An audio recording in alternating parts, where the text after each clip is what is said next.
ఓం నమ శివాయ. చంద్రకళనా మీ పేరు? అవునా? అలా టెన్షన్ అవుతుంది ఏంటండి? కరెక్టే చెప్పాను కదా. రవినూతల ఇంటి పేరు రామ్మోహన్ రావు. బాగున్నాడా మీ ఆయన? చెప్తున్నా పేరు ఆయనది కరెక్టే చెప్పిన్నా. చూడండి దేవుడు ఎంత మోసం చేశాడు మీకు. పాపం మీ ఇద్దరికి ఏడవద్దు. ఈ రోజు మీ అమ్మాయి చావు బతుకుల్లో ఉంది. ఉందా లేదా? ఉంది కదా. అమ్మాయికి కనీసం అన్నం కూడా తినిపించడానికి లేకుండా పైపుల ద్వారా భోజనం పెడుతున్నారా? అంతే కదా. అవును కదా. పెళ్లి చేసి పంపించాల్సిన ఏజ్ లో అనుకోకుండా రోజు రోగంతో పడిపోయి ఈ రోజు మీ పరిస్థితి ఎలా అయిపోయిందంటే హాస్పిటల్లో చుట్టూ తిరుగుతున్నారు. అమ్మాయికి ఒక్క వీడియోలో నాకు చూపిస్తారా మీ అమ్మాయిని? నేనేమంటున్నా అంటే అమ్మాయి బెడ్ పైన ఉంటది, చాలా సీరియస్ ఉంది అంటాను. కరెక్టే కదా.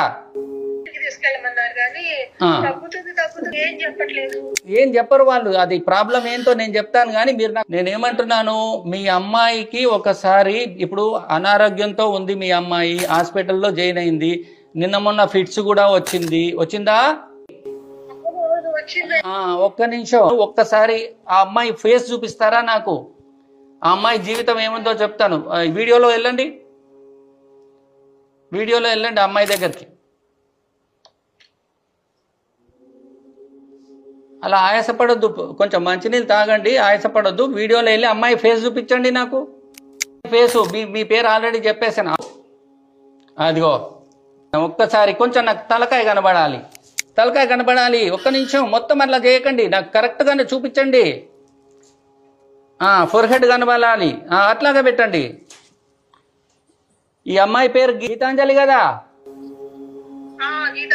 అయ్యో, యోగం వల్ల ఇబ్బంది ఉంది. మీ ఇద్దరిలో ఎవరైనా ఒక్కరు కానీ నా దగ్గరికి రండి. సండే మీరు రండి, నేను ఏం చేసుకోవాలో చెప్తాను. ఖచ్చితంగా మీ అమ్మాయి బాగుపడుతుంది, నేను చేస్తాను.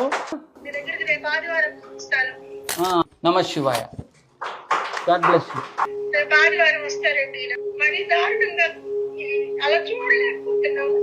అవునమ్మా,